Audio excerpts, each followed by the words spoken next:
João capítulo 8, versículo 3 ao 11 diz assim: E os escribas e fariseus trouxeram-lhe uma mulher apanhada em adultério. E pondo-a no meio, disseram-lhe: Mestre, esta mulher foi apanhada no próprio ato, adulterando. E na lei nos mandou Moisés que as tais sejam apedrejadas. Tu, pois, que dizes? Isso diziam eles, tentando-o para que tivessem de que o acusar. Mas Jesus, inclinando-se, escreveu com o dedo na terra. E como insistissem perguntando-lhe, endireitou-se e disse-lhe: Aquele que de entre vós está sem pecado, seja o primeiro que atire pedra contra ela. E tornando a inclinar-se, escrevia na terra. Quando ouviram isso, redarguidos da consciência, saíram um, a começar pelos mais velhos até os últimos. Ficou só Jesus e a mulher que estava no meio. E endireitando-se Jesus, e não vendo ninguém mais do que a mulher, disse-lhe: Mulher, onde estão aqueles teus acusadores? Ninguém te condenou? E ela disse: Ninguém, Senhor. E disse-lhe Jesus: Nem eu também te condeno. Vai-te e não peques mais. Deus perdoa. Isso é algo que nós sabemos. Mas aqui Jesus disse: Nem eu te condeno. Vai-te e não peques mais. Não peques mais. Então Deus, Ele perdoa, Ele é misericordioso, Ele dá a segunda chance, dá a segunda, terceira, quarta, quinta, sexta, quantas chances Deus dá.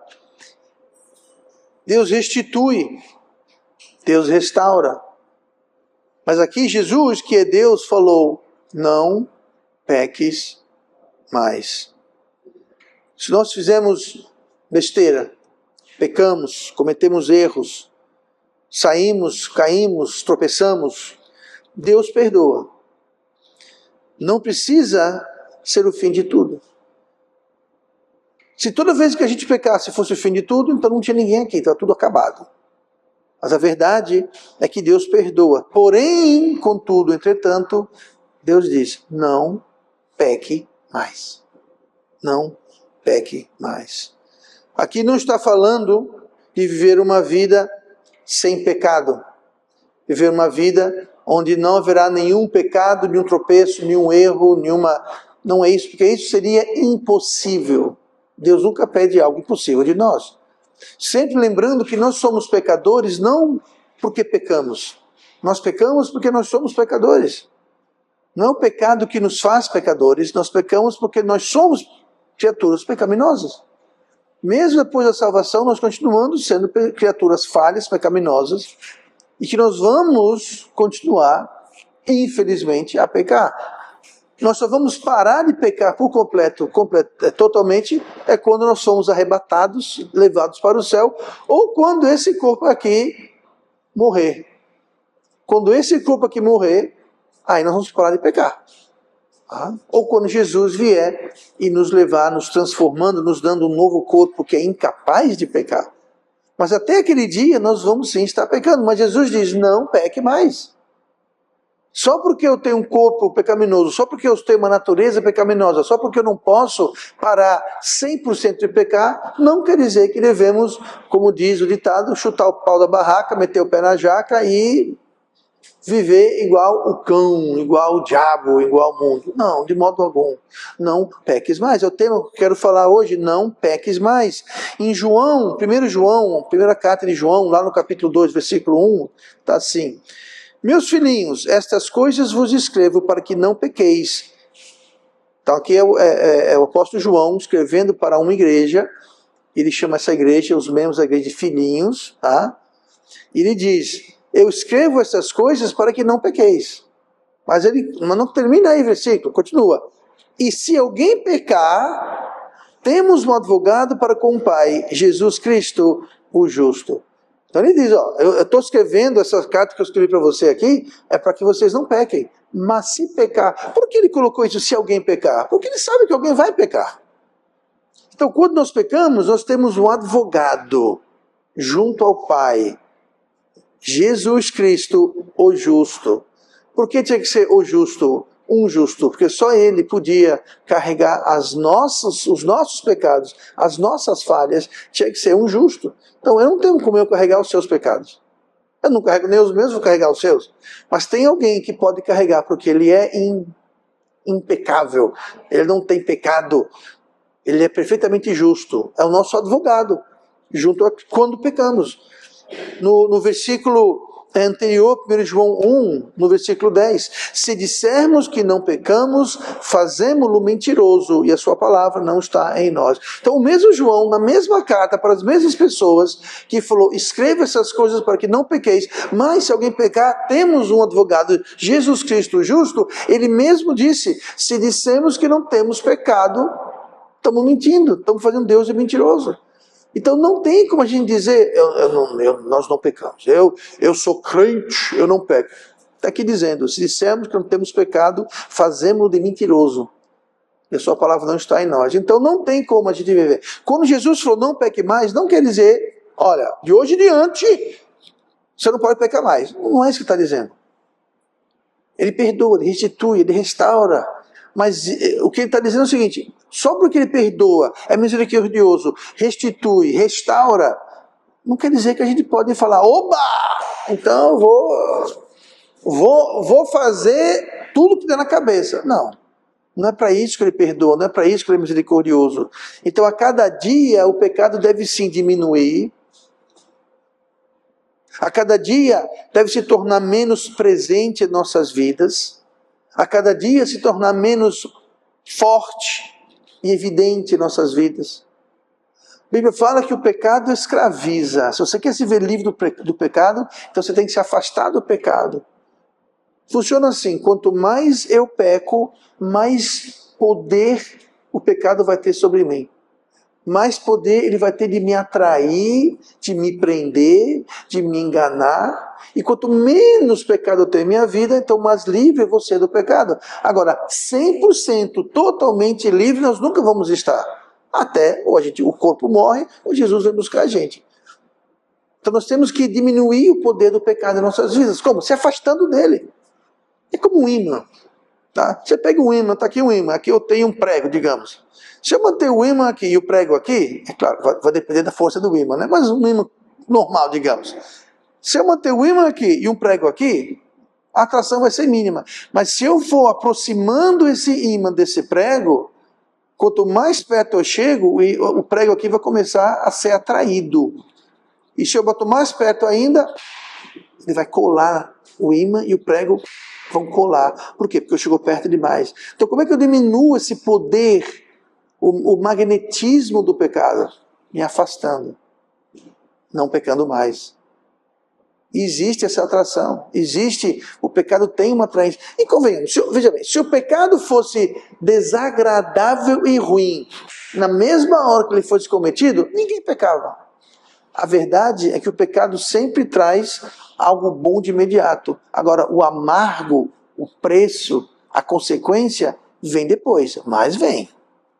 Ela vem depois, mas vem. Na hora parece bom. Vou contar uma mentira para me safar de uma situação. Eu menti e tudo bem. Mas aquela mentira vai te morder mais tarde. Você faz alguma coisa que traz um resultado imediato. Aquela hora resolveu. O preço vem mais tarde. E esse é o engano do pecado. É o engano do pecado. Mas enfim, deve haver então uma diminuição do poder. E quando a gente diminui esse poder do pecado na nossa vida, quanto mais distância nós temos entre nós e o pecado, certas coisas acontecem que nós queremos que aconteçam em nossas vidas. Então, vamos falar sobre não peques mais, e o primeiro motivo porque não devemos fazer isso é para não tentar Deus. Sempre que nós pecamos, nós estamos tentando Deus. No Salmo 78, no versículo 38, fala assim, ele, porém, falando sobre Deus, ele, porém, que é misericordioso, perdoou a sua iniquidade e não os destruiu. Antes, muitas vezes, desviou deles o seu furor e não despertou toda a sua ira. porque se lembrou de que eram de carne, vento que passa e não volta. Quantas vezes o provocaram no deserto e o entristeceram na solidão, voltaram atrás e tentaram a Deus e limitaram o santo de Israel. Isso aqui é o salmista falando sobre o povo de Deus, que o povo de Deus tentou Deus e Deus foi misericordioso, perdoou a iniquidade, não os destruiu, mas livrou eles. E mesmo assim eles continuavam pecando contra Deus. Quantas vezes provocaram? Quando nós pecamos contra Deus, nós estamos provocando. E o entristeceram na solidão. Essa palavra solidão está no deserto. Tá? Eles o provocaram, o entristeceram, voltaram atrás e tentaram. Gente, quando a gente entristece Deus, provoca Deus e tenta Deus, aí fala, e limitaram o santo de Israel. Quando nós tentamos Deus, entristecemos Deus, quando nós tentamos a Deus, nós estamos limitando Deus. O que quer dizer isso? Nós estamos amarrando as mãos de Deus para nos abençoar. Nós estamos dizendo para Deus, não me abençoe, não me livre, não me proteja. Por quê? Estamos tentando, provocando, entristecendo Deus. E isso limita Deus. Qual o limite de Deus? Deus não tem limite. Deus é onipresente, é onisciente, é onitudo. Deus pode tudo. Mas nós temos o poder, olha só, nós temos a capacidade de limitar Deus. Nós temos a capacidade de limitar o que Ele pode fazer em nossas vidas. Como? Entristecendo, tentando, provocando Deus. E como eu faço isso? Pecando. Pecando. Então não pequeis mais para não tentar Deus. Não tentar Deus. E o resultado de tentar Deus é amarrar suas mãos. Vou ler aqui para você Hebreus 10, versículo 26. Por quê? Se pecarmos voluntariamente, depois de termos recebido o conhecimento da verdade, o que quer dizer isso? Se eu pecar depois que eu fui salvo, qual a diferença, pastor, de pecar antes de ser salvo e pecar depois de ser salvo? Qual a diferença de pecar antes do conhecimento da verdade e depois do conhecimento da verdade? Veja só, quando você não era salvo, quando eu não era salvo, quando eu pecava porque eu era um pecador, eu não tinha outra opção. Ou eu pecava. Porque eu não conhecia a verdade, não conhecia Deus. Eu não tinha uma natureza espiritual. Eu era carnal, sou pecado, vendido, sou pecado. Então, a pessoa perdida, ou ela peca, não tem opção. Aqui fala, porque se pecarmos voluntariamente. O que quer dizer voluntariamente? Quer dizer que tem escolha. Você pode pecar, você pode não pecar. Uma vez que você é salvo, você conhece a verdade, você tem a escolha. Quando eu peco, é porque eu escolho, é voluntário. Antes não, eu pecava porque era o que eu fazia. Mas depois de conhecer a verdade, agora tem uma escolha. Agora posso escolher. Veja só. Se pecarmos voluntariamente, depois de termos recebido o conhecimento da verdade, já não resta mais sacrifício pelos pecados. Continua. Mas uma certa expectação horrível de juízo e ardor de fogo que há de devorar os adversários. Quando nós pecamos voluntariamente, nós nos tornamos adversários de Deus. O que quer dizer isso? Não resta mais sacrifício pelos pecados. Explica logo após, quando diz, mas uma certa expectação horrível de juízo. O que quer dizer isso? Quando o crente, com essa verdade, escolhe pecar, sabe o que acontece? A gente vive assim, ó. Por quê? Porque eu sei que eu escolhi fazer errado. Eu sei que eu não deveria ter feito, falado, ido. Eu sei. Então só resta o quê? O que o sacrifício pelos pecados fazia?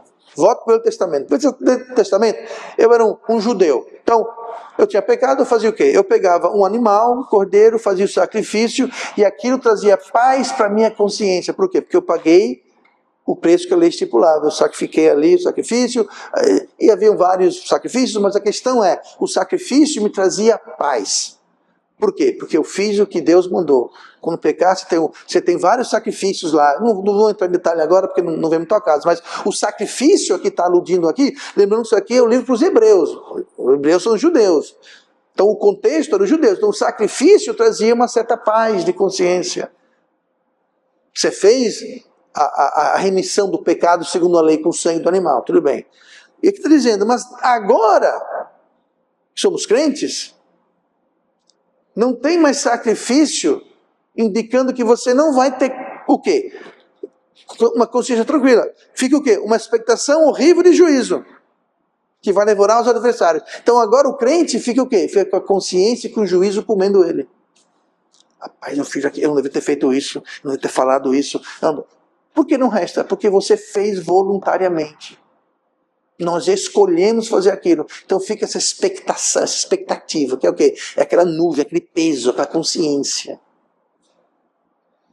O sacrifício não vai mais trazer, porque o sacrifício já não é mais, agora é Cristo, é salvação, é a verdade. Sacrifício era sombra. Cristo é a verdade. João falou, eis o Cordeiro de Deus, apontando para Jesus. Então, os velhos sacrifícios eram só a sombra do Cordeiro de Deus. E hoje nós temos Cordeiro de Deus. Então não resta sacrifício. Não, isso aqui, muita gente fala, se você pecar depois de salvo, você não tem mais salvação. Não é isso. Como eu li várias vezes na Bíblia dizendo, se pecarmos. Né? Eu escrevi isso para que não pequeis, mas se alguém pecar. Então existe essa possibilidade.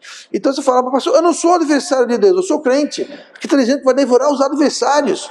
Pois bem, quando nós crentes pecamos voluntariamente contra Deus, nós nos colocamos adversários inimigos de Deus. Por quê? Estamos entristecendo Ele, provocando Ele e tentando Ele.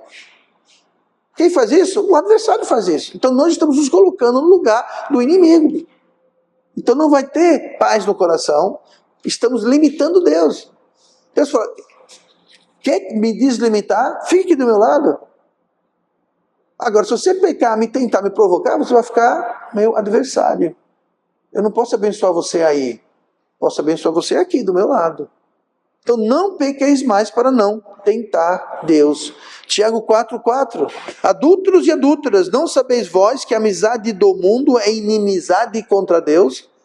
Portanto, qualquer que quiser ser amigo do mundo, constitui-se inimigo de Deus. Constitui-se, você se faz. Não é que Deus fala, vá-se embora. Não, você que se constitui, você que vai embora. Quando fazemos amizade com o mundo, quando não nos afastamos do pecado, estamos nos colocando como adversários e inimigos de Deus. E Deus não vai abençoar seus adversários. Deus vai julgar seus adversários. Então, não pequeis mais para não tentar Deus. Não abuse do perdão de Deus. O perdão de Deus não é uma carta branca para a gente fazer o que quiser, não. Então não pequeis mais para quê? Para não tentar Deus. Nunca tentar Deus. Você imagina aquela mulher que a gente leu aqui, lá em João 8. Ela ia ser apedrejada ali. Jesus falou o que falou, todo mundo foi embora, falou, não te condeno, vaze, não peques mais. Já pensou se no outro dia ela estava de novo, você não pega em adultério? Faz sentido isso? Não. Então nunca abusemos da misericórdia de Deus. Não pequeis mais para não tentar Deus, não pequeis mais para não voltar ao vômito. Como é que é, pastor? Ao quê? Ao vômito. O que é vômito? Eu não vou dar um exemplo aqui porque não cabe, né? Mas lá em 2 Pedro, capítulo 2, olha o que está dizendo aqui. Portanto, se depois de terem escapado das corrupções do mundo, pelo conhecimento do Senhor e Salvador Jesus Cristo, isso não é bem parecido com o que o autor de Hebreus falou aqui, se pecares voluntariamente depois de ter recebido o conhecimento da verdade. Não é parecido? Pois é, olha o que fala. Se depois de terem escapado das corrupções do mundo, pelo conhecimento do Senhor e Salvador Jesus Cristo, forem outra vez envolvidos nelas e vencidos. Então veja bem, o pessoal estava envolvido, vencido, dominado, escravizado pelo pecado. Jesus vem, salva, liberta, estou livre. Aí ela faz o quê? Ela volta. Depois de terem escapado das corrupções pelo conhecimento de Jesus Cristo, forem outra vez envolvidos e vencidos.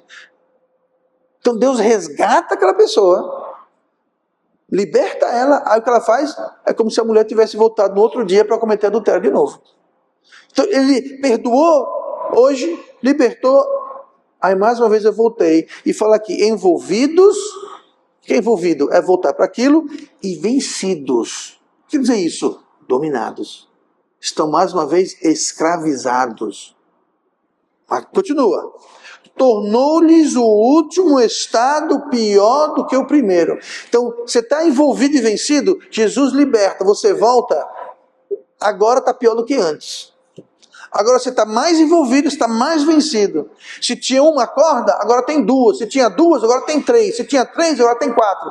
O segundo estado é pior do que o primeiro. Por quê? Estava vencido, Jesus libertou, você voltou, o segundo estado é pior do que o primeiro. Continua.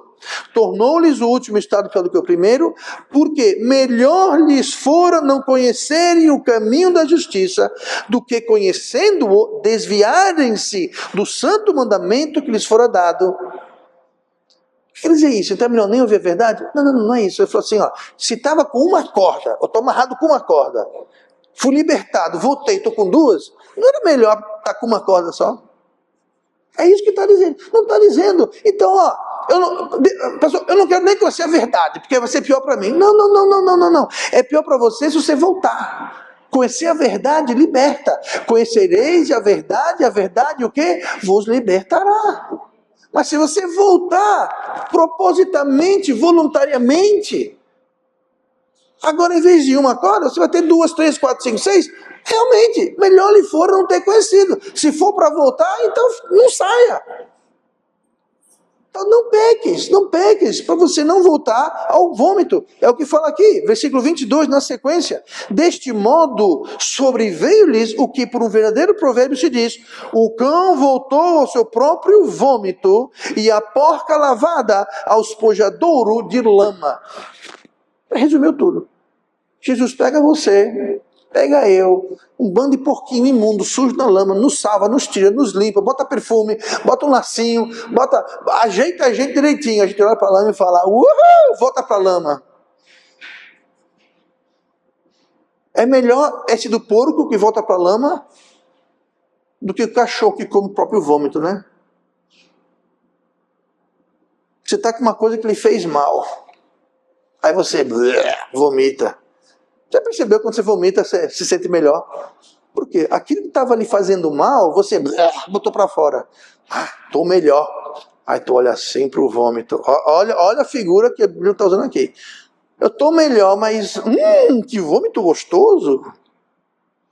Para que desperdiçar? Aí tu vai lá, pega uma colher e volta. Adivinha o quê? Rapaz, eu estou passando mal de novo.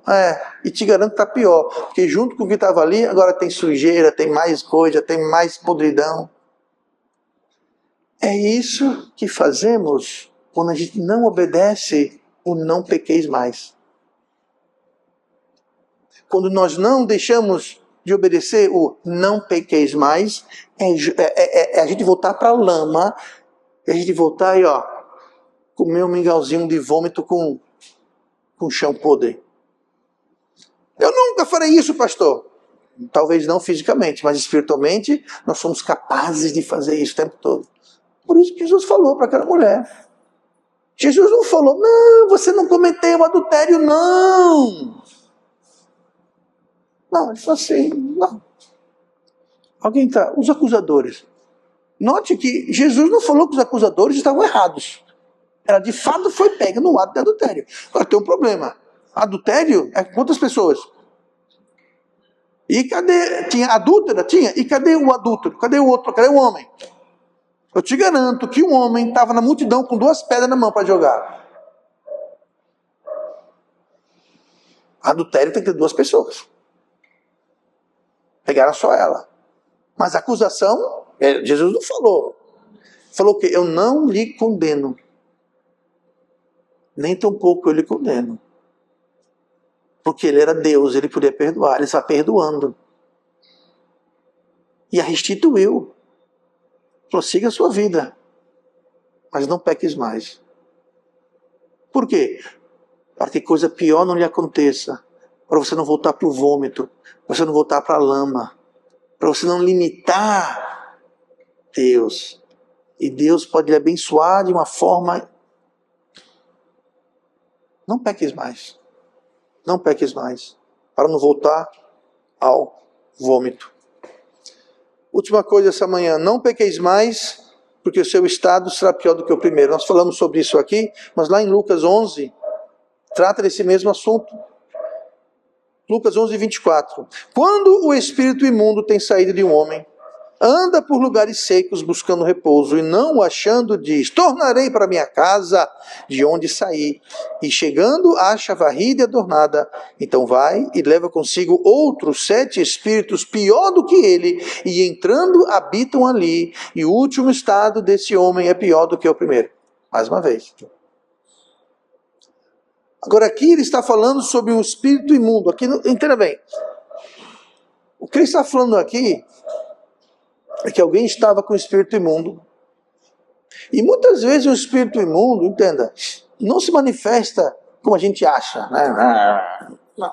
O espírito imundo, ele vem trazer influências na sua vida. Ele vem tentar oprimir. Veja bem, o crente nunca pode ser possuído. Então, esse exemplo aqui, que ele fala, ele usa aqui o homem, tá? E ele começa aqui, quando o espírito tem saído de um homem. Então aqui ele está dando, só falando de forma geral. Uma pessoa que tem um espírito habitando nele não é crente. Porque o crente que tem o Espírito Santo, o espírito imundo nunca pode possuir ou habitar. Pode oprimir, pode vir, tirar o seu juízo, lhe dar ideias, tentar influenciar suas decisões, tá? Mas nunca possuir. Mas aqui está dizendo o seguinte, o espírito do homem saiu de um homem, né? O espírito imundo tem saído do homem, anda por lugares secos, buscando repouso, não ache disso. Tornarei. Aí ele volta e fala, a minha casa, ou seja, a habitação, aquele homem, tá? Obviamente não salvo. Chegando ali, acha varrida e adornada. Quer dizer isso? A vida desse indivíduo aqui está toda complicada. Influências demoníacas e suas consequências. Então, figurativamente, era uma casa toda bagunçada. Uma casa toda, tudo virado, bagunçado, tudo sujo, tudo horrível. Aí Jesus vem, expulsa o espírito imundo, e a casa agora está varrida, adornada, está limpa, toda cheirosinha, arrumadinha, está tudo no seu lugar, tudo beleza. Quem fez isso? Deus fez isso. Aí o espírito imundo vem e fala, opa, está melhor do que quando eu saí. Mas peraí, eu não vou entrar agora. Eu vou sair e vou voltar com mais 7, pior do que eu. Então tinha um espírito imundo. Gente, um espírito imundo já é um espírito imundo demais. Mas agora tem 8. Tem o original mais 7. E os outros 7 são piores do que o primeiro. Qual era dele? A casa está arrumada, está adornada? Tá. Tranque a porta. Tenha Cristo em sua vida. Tenha o Espírito Santo na sua casa. Quando aquele espírito imundo voltasse com 7 amiguinhos, iam falar, opa, a casa não está mais aberta. Eu estou vendo pela janela que está varrida e adornada, mas eu não tenho como entrar mais. Porque o Espírito Santo tomou posse. Como é que o Espírito Santo toma posse? Quando nós recebemos Cristo como o único, total, suficiente Salvador. Ele nos cela, o Espírito Santo habita em nós, e agora, quando ele volta, ele vai dizer, opa, perdi minha mamata. Minha casa de praia está fechada, trancada. Não tenho mais acesso. Trocou a fechadura, eu não tenho a chave. Ele vai-se embora. Então é possível a gente ter o segundo estado pior do que o primeiro, como a gente deu lá em Pedro. Lá em João 5, versículo 14, Jesus falou a mesma coisa. Depois Jesus encontrou no templo e disse-lhe, eis que já está são, não pequeis mais. As mesmas palavras que Jesus falou para a mulher que foi pega em adultério, ele falou para esse homem aqui que ele havia curado. Deus havia curado. Não pequeis mais, para que não te suceda alguma coisa pior. Que pior? O segundo estado é pior do que o primeiro. Mesmas palavras. Para a mulher adúltera, eu não te condeno, vá, mas não pequeis mais. Para o homem que lhe curou, o homem não foi pego em pecado nenhum, era um pecador com certeza como eu sou e você é, mas ali ele foi curado. estava andando, era coxo, estava andando. Jesus falou, não pequeis mais. Ele não falou o porquê para a mulher adúltera, mas falou o porquê para esse homem que ele curou. Ele falou, não pequeis mais para que não lhe suceda alguma coisa pior. Valia para a mulher adúltera. Ele só não falou, mas valia. Não pequeis mais, para que não aconteça coisa pior. Que coisa pior? Você tentar Deus, você provocar Deus, você limitar Deus, você voltar para o vômito, você voltar para a lama. Salmo 91 dá uma ilustração muito apta para o que estamos falando aqui. Lá fala no versículo 4 do Salmo 91, Ele, Deus, te cobrirá com as suas penas, e debaixo das suas asas te confiarás, que a sua verdade será o teu escudo e broquel. É isso, aqui está falando que Deus vai colocar a gente debaixo das penas, das asas. Diga uma coisa, se eu quero estar debaixo das asas de Deus, eu tenho que estar onde? Lá longe de Deus? Não. Deus está no seu trono. Suas asas estão aqui, ó. Ele quer te guardar, Ele quer te confiar, quer te proteger. Mas se a gente se coloca como inimigo, a gente se aproxima do pecado, se afasta de Deus, a gente não vai ter essa proteção.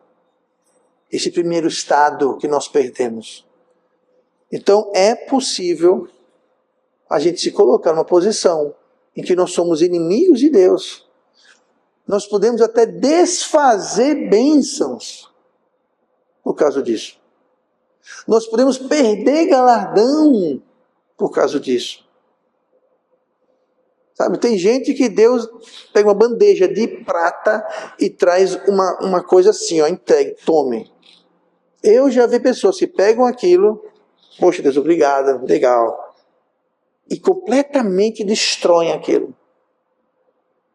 Deus faz uma obra na vida daquela pessoa, a pessoa desfaz a obra todinha, por quê? Não pequeis mais para que não aconteça coisa pior. Deus abençoa, Deus constrói, Deus faz. A pessoa vai lá e fala assim, ó. Como? Deixou de obedecer. Não pequeis mais. E não é como disse, não é você acordar um dia e pronto, agora eu sou um santo. Agora eu vou mais. Não é isso. Que a Bíblia fala. Escrever essas coisas para que não pequeis. Mas, se alguém pecar, nós temos um advogado. O justo, que é Jesus Cristo. E toda vez que nós vamos para Ele, nós confessamos para Ele, Ele é fiel e justo para nos perdoar os pecados e nos purificar de toda injustiça. Mas o versículo começa com isso. Se confessarmos nosso pecado, Ele é fiel e justo para nos perdoar os pecados e nos purificar de toda injustiça. Se confessarmos. A importância de confessar o pecado é que a gente está admitindo, eu errei, eu pequei. E se a gente reconhece e admite, é o primeiro passo para não pecar mais. O problema é como em vez de confessar, a gente começa a justificar. Não, eu menti, mas foi por quê? Eu roubei, mas foi por quê? Eu não fiz isso, mas foi... Quando a gente começa a justificar o pecado, estamos abrindo a porta para pecar mais e mais e mais e mais e mais. A gente fecha a porta do pecar mais e mais e mais e mais. O primeiro passo é confessando, reconhecendo, dizendo, Deus, eu cometi errado, eu fiz isso de errado, eu menti, eu roubei, sei lá o que for. Seja lá o que for, eu não vou citar aqui toda a forma de pecar possível imaginável, não vai para casa hoje, né? Mas assim, eu errei, eu pequei, Deus, eu sei que eu estou errado, eu pequei. É o primeiro passo.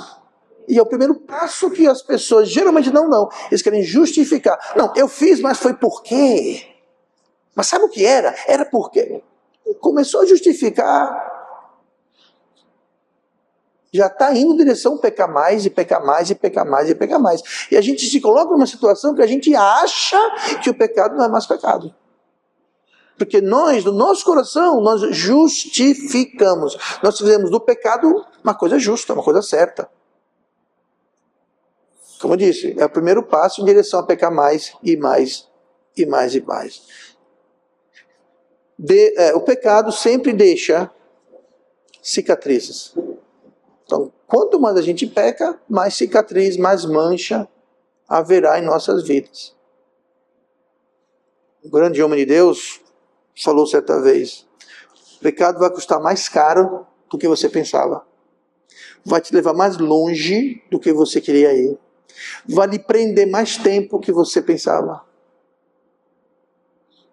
Porque o pecado é assim, não, é só uma vez, é rapidinho, não vai acontecer nada. Não vai ser só uma vez, não vai ser rapidinho e vai acontecer muita coisa. Então Jesus falou o quê? Não peques mais. Não peques mais. Quanto mais a gente peca, mais a gente se complica. Mas pastor, é impossível não pecar. Eu entendo isso e Deus sabe disso. Isso que ele fala, nós temos um advogado, se alguém pecar, temos um advogado, Jesus Cristo justo. Então nós vamos para ele, nós confessamos, e ele fala assim, Deus Pai, olha, aqui está o fulano, ele pecou, ele reconhece o erro, confessou o erro. Faz o seguinte, a lapada dele, bota na minha conta. Bota na minha conta. Bota debaixo do meu sangue. Sabe o que é isso? É confessar. Assim, Jesus vem chegar e vê que a pessoa está justificando e, consequentemente, pecando mais e mais, ele fala, ó Deus, a lapada fica por conta dele mesmo.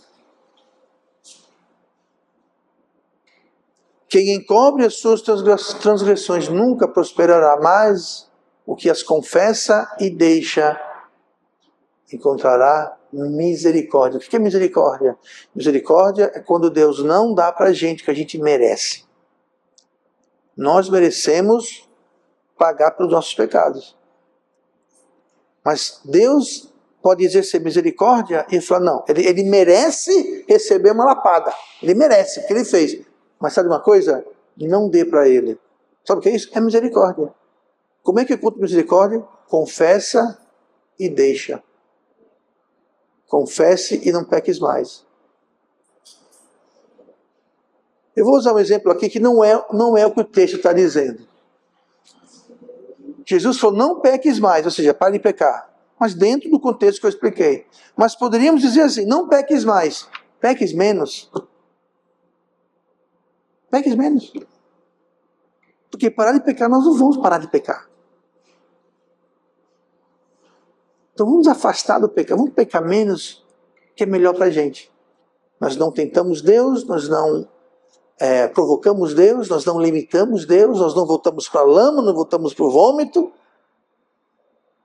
E quem está ganhando somos nós. Para a glória de Deus.